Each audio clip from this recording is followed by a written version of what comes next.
So I have everyone mute their microphones, but throughout the webinar, we are going to take questions. So don't hesitate to raise your hand. I'll keep an eye on the screen over here and bring everyone's questions forward. We hope this to be more discussion based, but my name is Jacqueline Oduro. I'm the Director of Work Safely, Manitoba Heavy Construction Work Safely Program, and we're joined here with Kelly Miller with Mackmore Industries.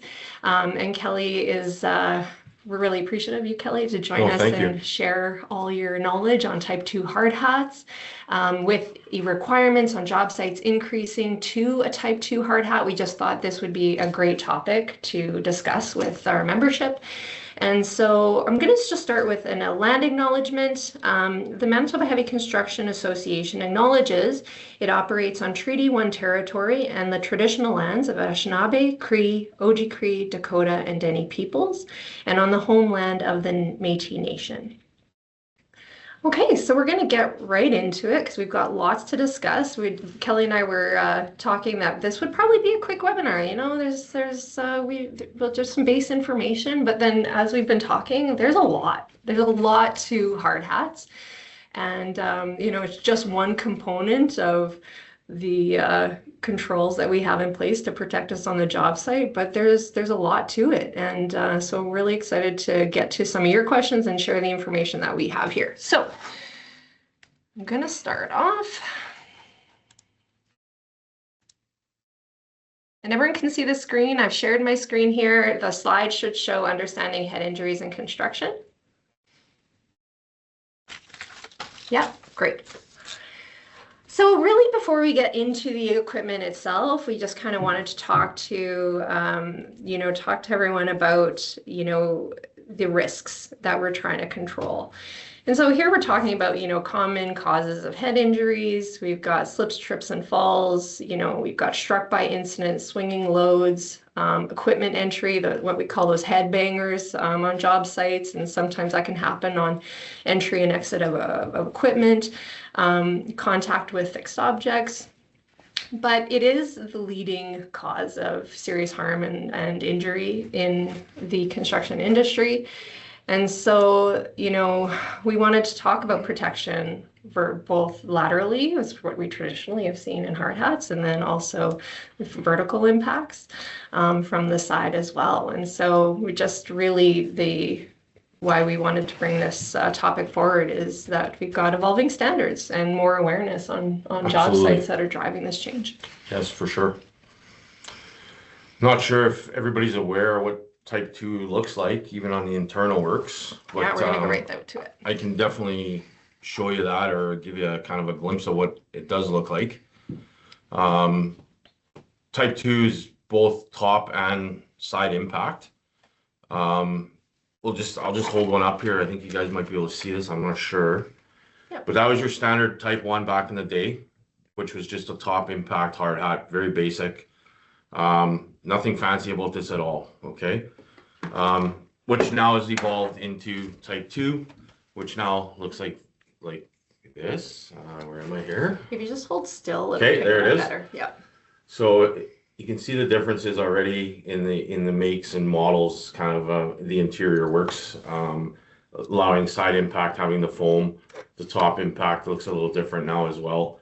So that's your Type 2 versus your Type 1 in a basic style hard hat that everybody's used to kind of seeing on job sites for the most part.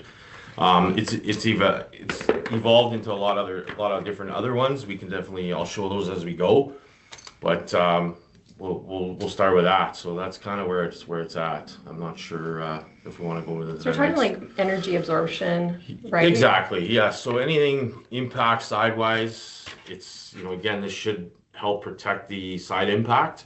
That's the whole idea. It's supposed to disperse the impact over the whole helmet, not just one spot. Okay. Yeah. So that's what that's about. These other ones, the original ones back in the day, there was nothing whatsoever. So basically, if I took something hard enough and hit that, it's cracking this helmet, right? So wasn't the best, but that's what we started out with many years ago, and now we moved into Type 2. Yeah. Okay. Okay.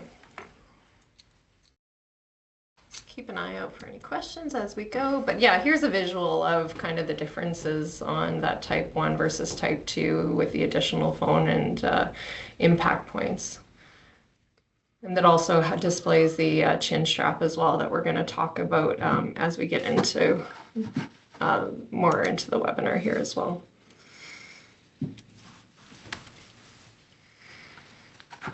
We go to the next slide. So just talking about the standards. So I did make a change to this slide. Oh, it is. Yes, it's down here. Yeah. It does say CSA standard overview, but it is CSA and ANSI, right? Correct. Kelly? So in Manitoba, a lot of hard hats in Manitoba are not necessarily CSA approved. They are ANSI here in Manitoba, which is accepted. I know there's other provinces, not offhand, I don't know, but I know there's other provinces that do require CSA approvals. You would have to check with your, that area if you're in those provinces working to just verify that whether they need to be ANSI or CSA. There are hard hats that are CSA approved, so we can definitely, if needs to be CSA approved, we can definitely find you the right fit, the right helmet, and you can have the CSA approval, and you could continue to work on the job site. So it just depends. And then you get into your classifications. Class E being electrical, Class G is just general, Class C is being the non-electrical component. The most two common that we see here in Manitoba are your Class E and Class C. Again, Class E would be a solid hard hat. Class E, pardon me, is solid. Class E is for non-electrical. So the solid hard hat is the electrical side of it. The vented hard hats would be just a construction side, unless you're mandated to wear a solid hard hat if you're dealing with any type of electrical. Reverse doning, there are helmets where you can reverse your suspension in them, so the guys can wear them backwards. This would be one of them. So as you can see here, I have the suspension reversed right now, so the peak of the hat is here, and this is the back of the suspension, so it can be worn reversed. So then when you're looking at it from the front, it looks like that. And how you know that is if you were to flip the helmet and you looked on the peak on the inside, there will be a little slogan here with some arrows that are kind of like in a circle. That indicates that the helmet can be worn in reverse position. So if it has that, you can wear it reverse. If it does not have that, you cannot wear it in a reverse position. Okay?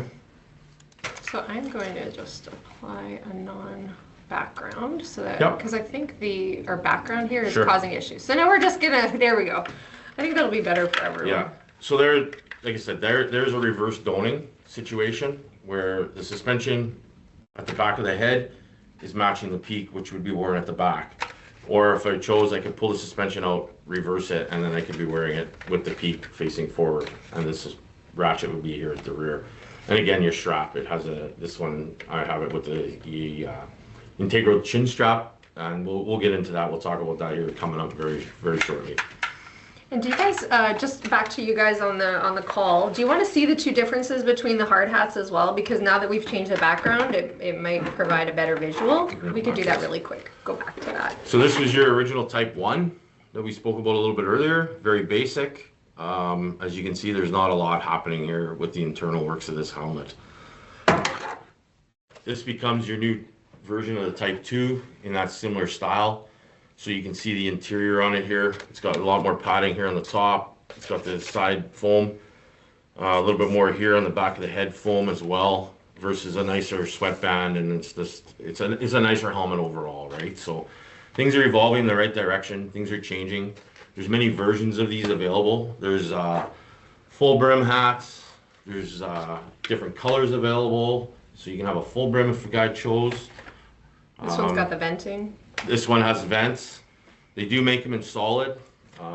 We do get into logoing as well. So actually, just recently we did some logoed ones here for the work safely team at Manitoba Heavy. So there's with their logo, and then they have a reverse a back logo as well, the core certification.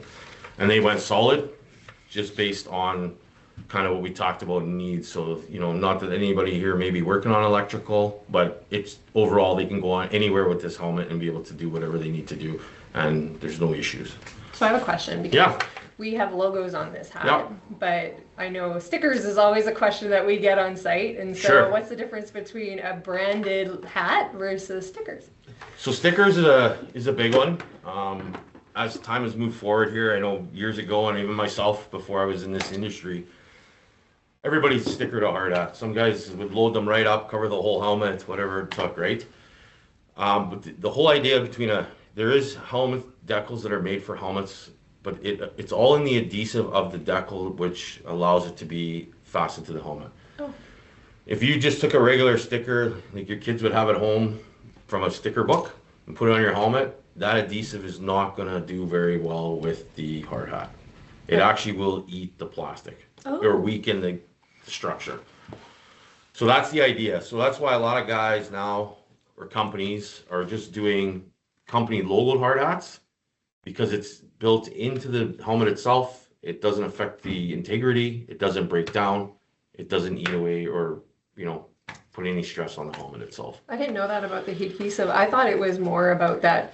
Then you couldn't really inspect the integrity of the helmet as much because stickers cover. There's some of that comes to that. Yeah. We'll say that guys could be hiding things, but it's not necessarily always that. The number one factor though is the adhesive. Okay. Yeah. And what about certification marking? Where would we find the certification marking on a hat? So the certification marking in the hat, you're going to find it on the interior of the front of the hat. It will give you all your information. It'll give you your CSA, your ANSI, whether it can be worn in reverse doning. Like I said, it'll have a circle. I'm not sure if we can see that quite in here as much. No, I don't think it'll show up as But in the bottom right here in the corner, there's a little circle that indicates that it can be reverse worn. So it's two arrows that are just making a circle.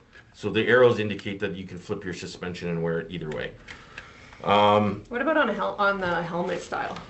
Where would you find the marking? That's a good question. We're going to look right now. If it doesn't have So this is a Milwaukee one. And everybody's probably heard a lot about Milwaukee. That's a great question here. And I'm looking for it now myself. This is a good question, actually. I stumped. You got me on this one. Yeah, absolutely you do. There is actually no indication on this helmet that I see right now. But it must. No, it'll have one. It's got to have one. Oh, you know what? Theirs is inside, right here on a decal. On the foam. On the foam. So it's deep inside the helmet here on a decal, on a sticker. So now, again, if the sticker does become dislodged, I don't know how I don't know if you'd even be able to prove that at that point, right? So it's something to be aware of. Watch for certain little things like that. But it is here on a decal. I can see it. It's just a sticker on the interior of the helmet. So again, if it became dislodged, I'm not sure if we can get it recertified by Milwaukee but it'll be a great question. And I will propose this to Milwaukee myself because I never really caught that until we talk about it now. Okay. So. And then one of the things you had told me earlier I found really interesting is that why we don't see a lot of CSA markings on helmets, and we'll see ANSI more so than the CSA standard on it. Even though it might meet the CSA standard, it just might not be marked. So CSA is a costly adventure for manufacturers to get things CSA stamped or CSA approved, where ANSI, it's a lot easier. It's still known and it's well recognized. It's a cost factor to the manufacturer and the suppliers. So if they had to do every helmet that they own in a CSA, it's going to cost them a lot of money. But they do have helmets that are CSA, and that's why I say if you ever run into that, we can definitely adapt or make it work for somebody to have the proper equipment to where they need to be. Okay. Awesome. Let's move to the next one here. So yeah, is type 2 better? What are the benefits and limitations? Why should so right now we're going to get to the part where we are seeing contractors require them. So we'll get to that. But beyond the someone's making you do it, what are the advantages of, maybe if your company's looking to increase the head protection, why they might want to factor some of these things in? Well, I think your type 2 number one factor with type 2 is that it allows now is the side impact. That is probably the biggest adjustment to the Type 2 hard hat. The Type 2s also come out with some other pretty intense interiors, which I think I have here. So again, you can get into some pretty fancy integral works and suspensions of helmets. This is a MSA product with a MIBS interior suspension. So the actual yellow here will move, I don't know if you guys can see that, but the yellow system will move if there was any type of impact. So the helmet will take some, but the helmet will also move. So it's not just always the head moving. The head can still stay in place, and the helmet will actually move. Well, and that's that rotation, rotational force, right? Because if Yes. you think about it, how often are people getting hit right on top of the head without any movement? A lot of times it could be a moving object. There's a lot of that rotation, For and sure. from what I understand, it's the rotational impact and force that is the concussions. That's the big risk there, is major concussions, right? Right. So I mean, to me, that's the number one factor. Lots has to do with your integral suspension works. And again, it depends on how long it's being worn in a day for guys and what type of work they're doing. I know myself, for example, if I'm a guy just going onto site to have a visit with the guys and leave, I'm probably not wearing this myself. I'm wearing more of a basic style Type 2 hard hat with with the chin strap, and Yeah. away we go. yeah, But again, guys that are working under crane loads off of a crane, or steel erectors, or anybody that's doing any type of that stuff, even in the heavy construction world, right? If you're in a pit or in the ground, the guys above you are still doing stuff. Things can fall in the hole or the trench, right? Yeah. So, but I've heard it's- that even though if you call it this cage, or what do you call it? well, just the interior The suspension. interior suspension. So Yeah. even if it doesn't move, I think a Type 2 will still protect from that. Oh, 100%. like, That's right. That's moving why we're impact. going that route. Yeah. And a lot of places are going to Type 2, and we're all seem to be moving that way as we go forward, right? So, the Type 2 is very hot topic these days, and it's definitely coming. And I realize it's not in our Manitoba health and safety regs yet.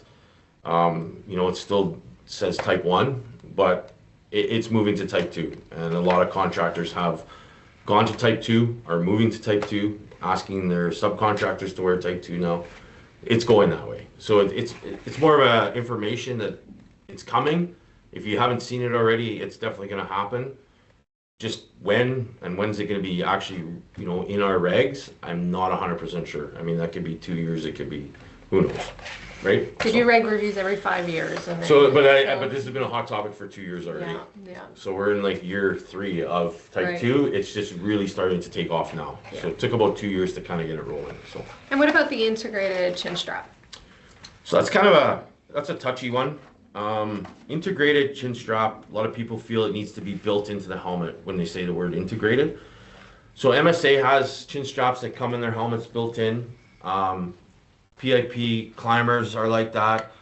The Milwaukee ones come with integrated straps. But there is the PIP product Dynamic. They make their Type 2 hard hat like this without a chin strap.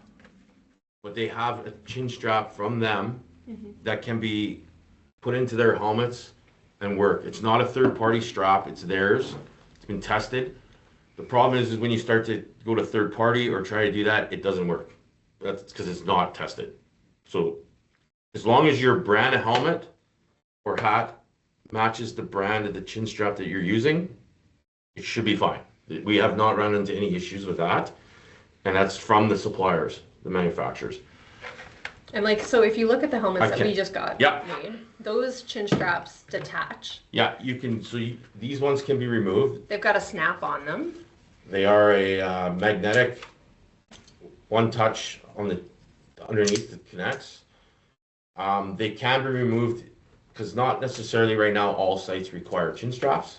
So if guys don't require them and they don't want to wear them, they can actually take this out of this helmet and keep it in their lunch bag or whatever, right? Wherever they want to keep it. So But these ones, because they remove, Yeah. we were looking, and there doesn't seem to be an indicator on the strap itself that it belongs to this helmet. So if from Yeah, an enforcement so perspective, I was interested. that, you know what? And that again, I can propose that. That's something that I would definitely ask. Actually, Yeah. it's a good question. Very good question. Because we haven't been asked that. Nobody's even come up with that question. So that's a great question. We'll, I'll definitely bring that back to them. Okay. and we'll take it from there. Yeah. Okay. I'll get you an There you answer go. though. Okay. Yeah. That's a good question. All right, so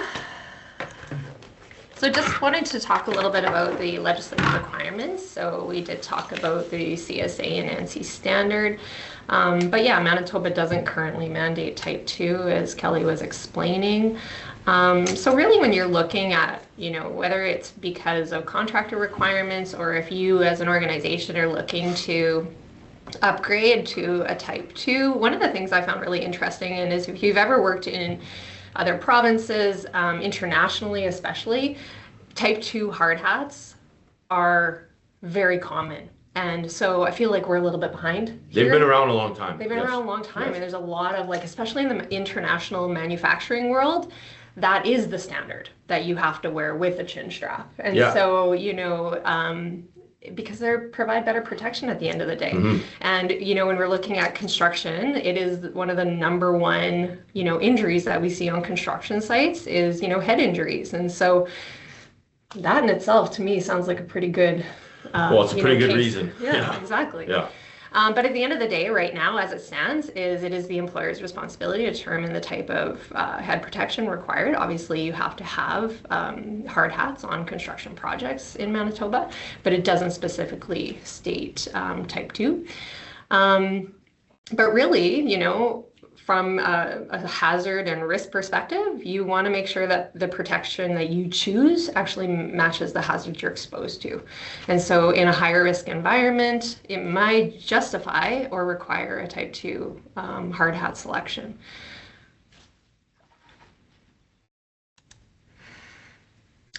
So just again, a little bit more on what we were just talking about in terms of due diligence.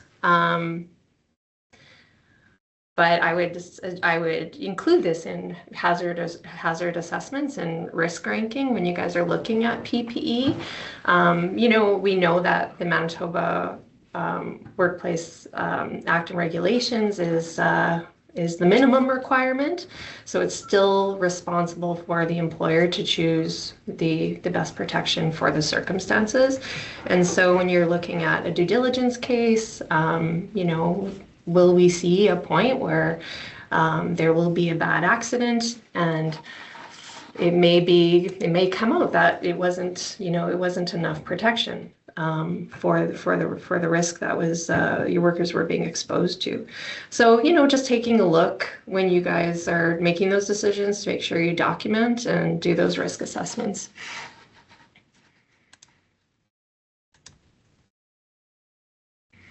So here we just kind of want to talk about where we're seeing the industry trends come from right now. And I think it's a pretty good thing, but we've got some of the major general contractors in Canada who have come together and they've formed a Canadian Construction Safety Council, CCSC. And you can see on the slide presentation here on the left, their logos of who's included in this council.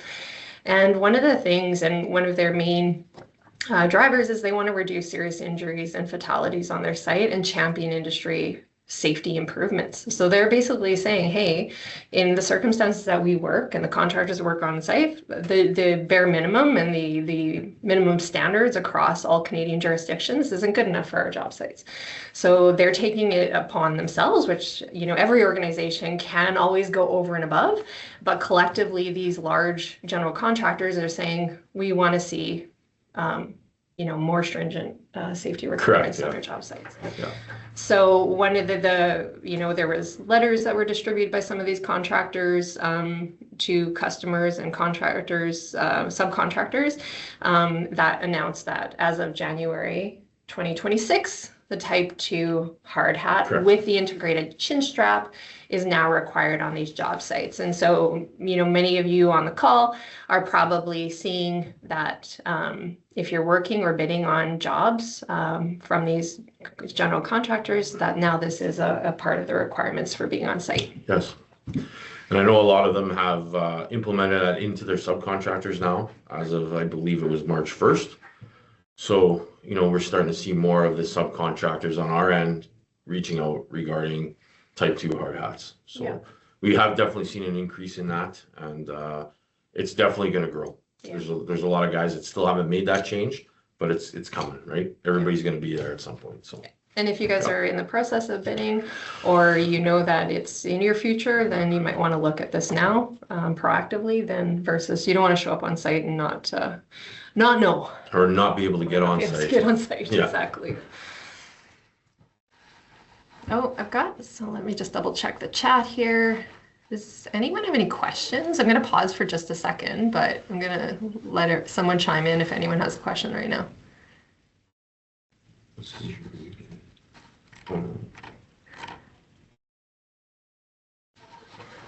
Well, that's it. That's the reversible. Yeah, that's nice. the logo. Whoever ordered that or added that reversible. That's it, yeah. That's nice.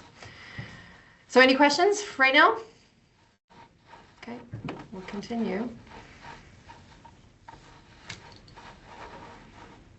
I've lost my mouse. There we go.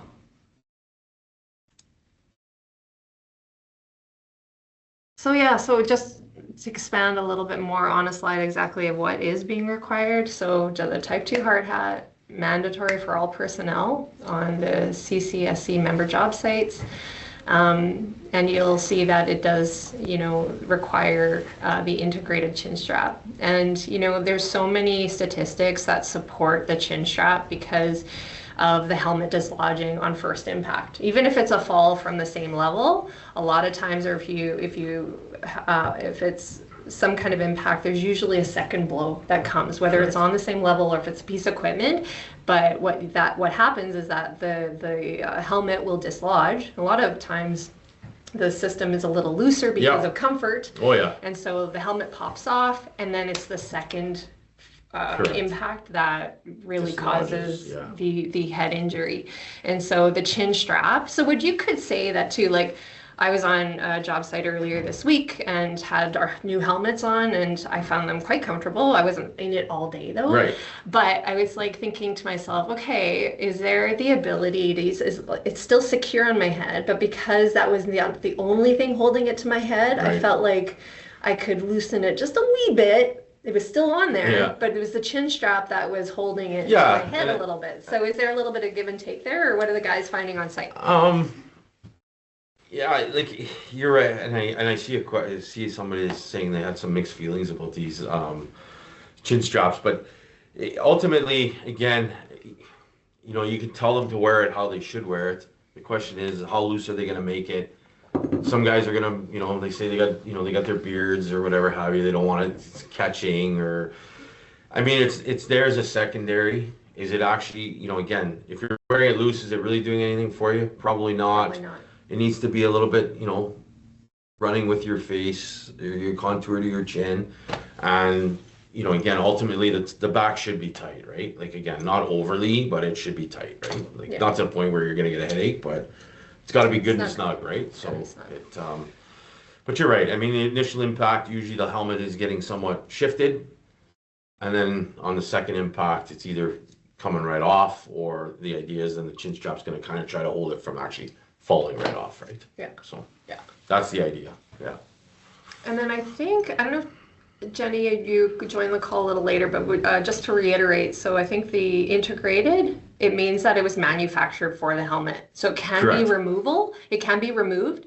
It just has to be manufactured for the helmet. That's can't be a third-party strap. Yeah. There you go. Yeah. And then we have a question here. I'm concerned about the weight of the hard hats once all attachments like earmuffs and visors are attached, and the neck strain and injuries there. Do you want to? That's a good question. We've talked about that. Weight can definitely be a factor. I will say if you get into the climber style, which looks like more like a bicycle helmet, these are generally a lot lighter. So by the time you do add some attachments, they can get a little bit heavy, but they're not going to be quite as heavy as your original style of hard hats. The general hard hat, the full brims and front brims are a lot heavier than the climber style. So when I was on site at the water treatment plant this week, most folks were wearing a helmet style. Yeah, so a lot of again, we'll go back to a lot of the guys that are involved with this CCSM. Is that CCSC. right? Sorry. Yeah. A lot of them have gone to climber style, whether it's, Milwaukee, PIP or an MSA, or they're all kind of going to this style of helmet. And I think a lot of it is weight factor. Like I said, when you start to add your muffs, your shields, visors, anything that you're doing, it can get a little heavy. I haven't seen anything yet on a neck injury. I don't know if that's, again, as time goes on, maybe we will see more of that. But there's, like I said, for us in Manitoba, this is pretty new. Other provinces, maybe they have seen that. I have not heard of that. So Okay. I'd have to do some research. And Ron has a comment here about would Yep. the manufacturer's manual for hard hats also show a little bit of how much free play there would be allowed for the strap? Probably it would have some. Oh yeah, for sure. Like, and again, it may come on the card or the cardboard that is with the strap when you do buy that. Okay. It probably does show that. But ultimately, at the end of the day, guys are going to adjust them to whatever they feel comfortable. I hate to say that, but that's kind of how it is, right? Okay. And the other one, so Ian's asking, will Type 2 liners fit in a Type 1 hard hat and provide the proper protection? No, because the reason I say that is that the actual foam is attached to the shell. So here, we'll go back to this one. So if you see this here, if I was changing out the suspension or liner in this hat, this interior part, the darker part, that's affixed to the shell. I can't change that out. The suspension can be changed. So anything that you see here in gray, this piece, like all this part right here, that can be changed out. And you should actually do that on a yearly. And again, there is really no expiration on helmets. They say suspension yearly, the shell itself anywhere from 2 to 5. Again, depending on how much exposure in the sun, the daylight, guys are throwing them around or not. If they're properly looking after them, you're going to get your 5 years for sure. But there is no actual required or standard again on an expiry date on the helmets itself. Just proper practice. They say you should change your suspension on a yearly basis. So hopefully that answers that for you. Awesome. Oh, I have a question. Oh, so chin straps. Someone came in, one of our advisors said one of their clients had said something about beards. That they slip off with a beard. Well, that's what I mean. That's where I'm going. Guys don't want to like tighten them into their beard. Like, yeah. But is that really a thing? So I did ask when I was on this job site, and I saw everyone wearing them, and the prime contractor there said, we've never heard that before. Yeah, so. And that's what I mean. You're going to get guys that are going to, a lot of guys want to buck the system. There's no doubt. Yeah, and I mean, let's go back. We'll go back many moons ago, probably before maybe even I was born type of thing. But your standard hard hat, what happened before the standard hard hat came out? Guys wore nothing. Then these came out. The guys bucked. We don't want to wear these.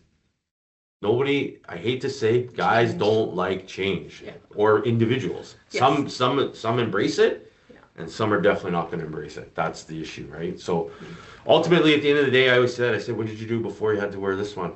You probably fought it. I guarantee you fought it, right? Yeah. Oh, this is the way, yeah. But this is the way it's going. Unfortunately for you, you're going to have to do that change, right? So I never got hurt. You hear it all the time. Okay.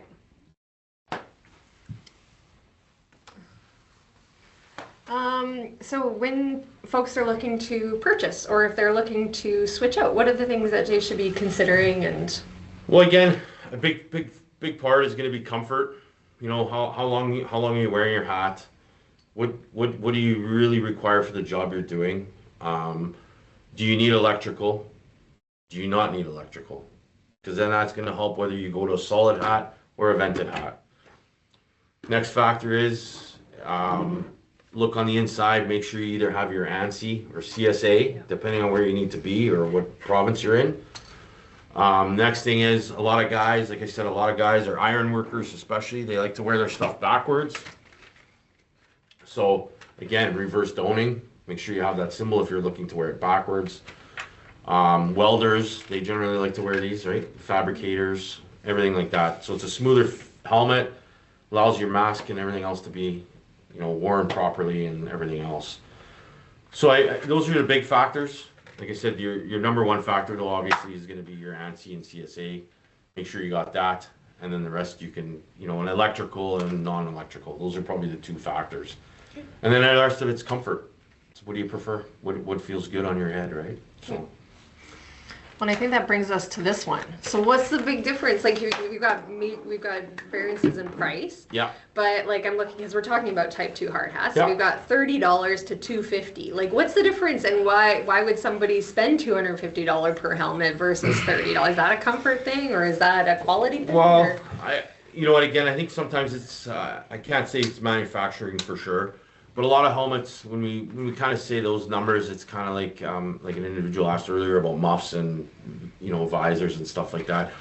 You can take a helmet and buy a helmet anywhere from the $30 mark and go all the way up to that $250 mark, right? When you start getting into those $250 marks, those type of helmets are going to have products that are going to be built just for that helmet.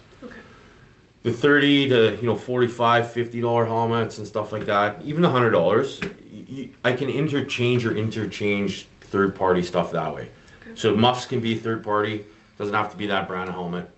The visor can be a third-party visor. As long as it's all certified stuff, that's again number one factor. I've seen stuff come from Amazon and it's not. So. Not saying I'm against Amazon, but beware what you're buying, right? Okay, so just like anything. Yeah, but those are your big factors.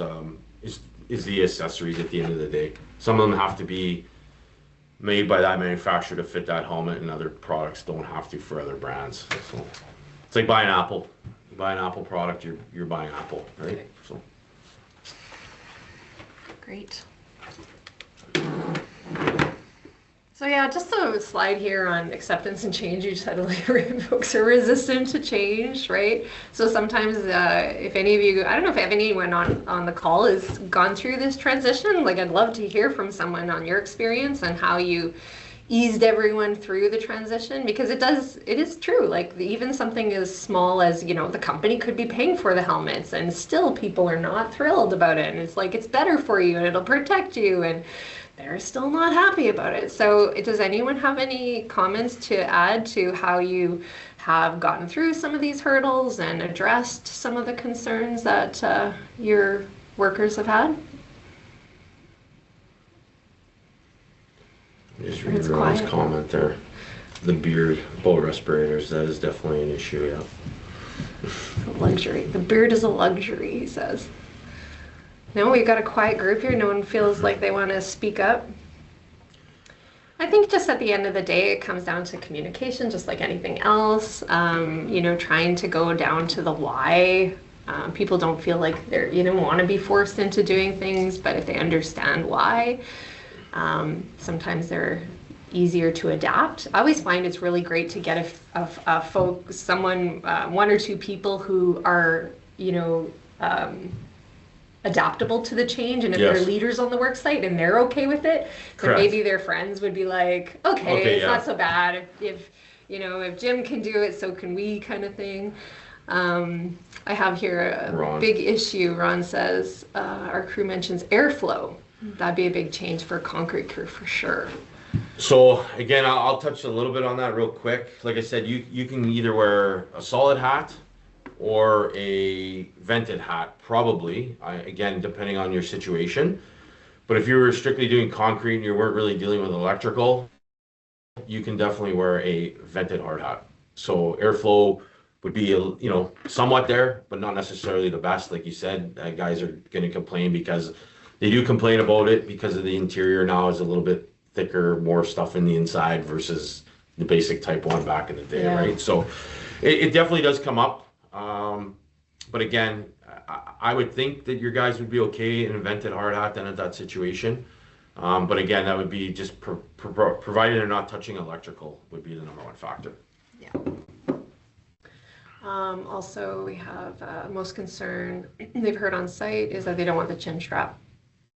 Yeah, there's been a lot of pushback on that from the guys. But again, right now, it's you can get away without it depending on who you're working for. But if you're working for any of the ones that are involved in the group of 12 on that CCSC, um, they're going to ask you to wear a chin strap. There's no way around that. So, and again, it may become a thing that comes in the regulation for Manitoba, and once it's in there, you're going to be stuck wearing it. So it's coming. Like I said, I don't want to be the bearer of bad news, but it is coming. So once that happens, everybody will have to do it. So it'll be a matter of time. Stuart just said, "Well, you get used to it," and I was thinking too, like, I just wondered if anyone has experience who have implemented these. Like, do you even notice it that much once it's there? Like, I did a little bond spiel here with our guys, and we all wore Type 2 hard hats on the ice and with chin straps. And I'll tell you, by the end of the day, I didn't even realize I even had that chin strap on, to be honest, right? Yeah. So you get used to it. Exactly like Stuart says, it's not that big deal. Yeah. It'll work out, right? So yeah. Just getting everyone used. Like, it's at first. Yeah, it's like trying to ride a bike when you start to learn, right? And then once you do it, it's done, right? Yeah. So it does work out 100%. Okay. So we did talk a little bit about compatibility. Anything else to add here about, even winter accessories and liners? Do we want to talk a little bit about that? Again, I'll just touch real quick on that. Like if you have a winter liner, for example, I know this has been a big thing and it still is today. Your liner must be attached to 4 points as well inside the helmet. Okay. So it has to be fastened to this suspension, we'll say, right? Yeah. So guys, again, and I'm not saying it doesn't happen out there. I see it all the time. I mean, I used to be that guy as well, right? You put your hood up, put your helmet on your hood, and tighten it down, and go to work, right? Are we seeing enforcement on hoodies under the helmets? Is that something that you guys see on job sites? Yes, still? Yeah. Okay. They used to be really sticky with that, but then I know there's a few officers that just like, as long as you're secure. Yeah, see, Stuart's right. And actually, I'm thinking about that. Milwaukee Bolt doesn't have anywhere to secure the liner to. Yeah, What? That superior helmet? Very expensive helmet? No, he's right. I'm looking at it now, too. See, that's the thing, right? Those straps, he's right, because they tie usually into the top, like the four, into this part, right? Yeah. So it sits in the liner would be here, and then if you held your hat like this, your liner would just be here, and then you just put your liner on, right? And your hat follows, and then you can tighten it on, right? Yeah. He's right. These do not have. I can see that right now. That's a good call there, Stuart, for sure. I'm going to bring that up. That's a very valid point. And he says we push tight-fitting balaclavas that are winter rated. So yeah, we have that too. That'll be in our cool comfort flyers. Every year we do that. You can have an open face style, or covers the mouth, like he says, and you just have your eyes. But yeah, there's definitely options for winter liners that can be fixed to the helmets for sure. Yeah. All right. Jenny says, I was at a PPE session recently and the suppliers all said that Milwaukee lid is be-worn. Because the only attachments that will work with the Milwaukee are the Milwaukee. Yeah, it's like Apple. They force you into the Milwaukee brand. Yes, absolutely. That's correct. Yeah. And it says the PIP ones I ordered have the standard style attachments and will fit most earmuffs, visors, etc. Okay. Yeah. Oh, okay. And Stuart says, bird safety coordinator, he's living this rollout in real time. Nice. Okay. Common misconceptions, right? So they're not always mandatory. It depends on the job site. And right now, like we said, Manitoba legislation does not mandate. Correct. Yeah. Climbing helmets are not CSA approved. Is that a misconception? That not all the climbing helmets are? Again, looking at the ones I have, they'll definitely be ANSI because they have to be. Again, certain models, I'll go back to that. Certain models are probably going to have a CSA, possibly, but they definitely will have ANSI because you cannot wear it otherwise in Manitoba. Like this one right now is just a ANSI helmet, non-CSA. Yeah. So it's got ANSI. which can be worn in Manitoba. Again, like this goes back to what I said a little earlier. Depending on the province you may be in, you may want to double check on what the requirements are in that province. Or again, depending on who you're working for, maybe they have their own stipulations as well. But in Manitoba, I can tell you, if it's not CSA, it's got to have an ANSI. If it does not have ANSI or CSA, that helmet cannot be worn here in Manitoba. Okay. And the other one here is just not for heights, right? So type 2 protection is equally valuable for ground level work. And a lot of times, like I had said before, a lot of companies in the manufacturing world are moving to it because of ground level slips, trips, and falls. Because you hit the ground, your helmet bounces off, and then it's the second impact. And so, you know, ground level work, anywhere there's lateral impacts, moving equipments, it's not just for at heights or drop zones. Right. And then chin straps equal or don't equal proper fit. So just to reiterate that you have to make sure it's right, that it's you need to correct size, suspension, adjustment. Chin strap isn't like, now that I've got a chin strap, doesn't mean you can just throw it on your head and go. Exactly. Yeah. Okay.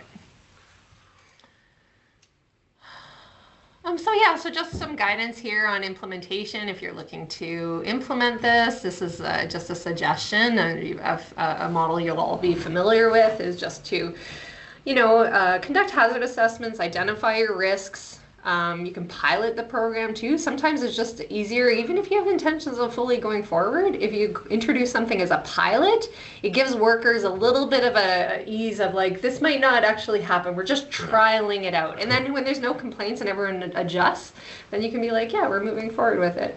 Obviously you want to adopt and make the changes, if you do adopt it, into, you know, company policies and maybe rules, PPE requirement policies.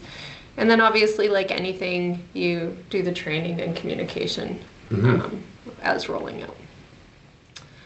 So I think we're getting close to the end here. Do you have anything more that we didn't touch on, Kelly, that you want to talk about? Or is there any questions? Open to anybody. If you have any questions, I can see if I can give you the answers. And if I don't have it, I can definitely get it to you. My information, I think you're seeing it now on the screen, but you can definitely email me anything or any questions you have. I can always come out, or I can get, you know, I work with other sales reps who probably look after some of you guys, and I know they do. You know, if you have any questions or you want it, you can always send it to myself. I can get it to them and, you know, just let them know where it came from, and they can definitely come out and see you guys, or I can come out and see you guys, and, you know, we can do it a little bit more kind of you know, on a one-on-one, and you can actually touch and feel the helmets and hard hats, and you can actually physically see them. You know, this is just like I said, I was looking forward to kind of doing this and kind of helping these guys here and kind of answering some questions and just giving information at the end of the day, and hopefully there's some that you guys have been able to take out of this. And like I said, you know, if you have any other questions or anything like that, feel free to reach out to us at Macmore, and we'll definitely take care of you guys. Yep, and Work Safely, Manitoba Heavy Construction Association as well. If we don't have the answers, we'll find the answers and connect with experts and subject matter experts like Kelly to get you guys what you need. But does anyone have any questions? And I'll just say on our end, we don't just do hard hats. So when it comes, again, this will be another push probably coming in the near future. I'm not saying it's today. But I did talk to Jacqueline about this a little bit earlier. We were talking. Cut gloves will be probably another thing that's going to come at some point, right? Yeah, so, the CCSC, even on the job site I was at the other day, is we're starting to roll out requirements for level 4 cut resistance gloves. The other thing, I believe it's all on their website too, is the fall protection requirement at 6 feet or less. Yeah, that's another one too. We can definitely save that.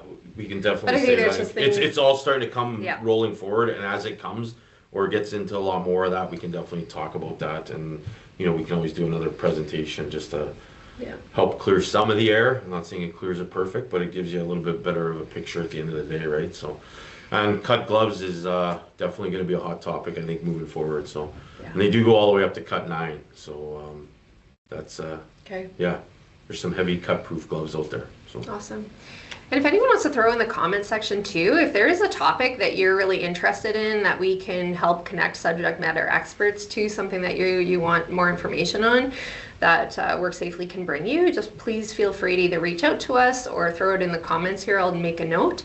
Because we're trying to do webinars every quarter, and so we're happy to look into, you know, bringing something forward that you guys are looking for. That'd be good. Okay, well, if there's no further questions or comments, then I hope you guys have a great day, and thanks for spending an hour with us today. And yeah. Perfect. Good. I enjoyed it. Thanks, guys. Awesome. Thanks for your time. Thanks, Kelly and Jacqueline. Good job. Thank you. Thanks.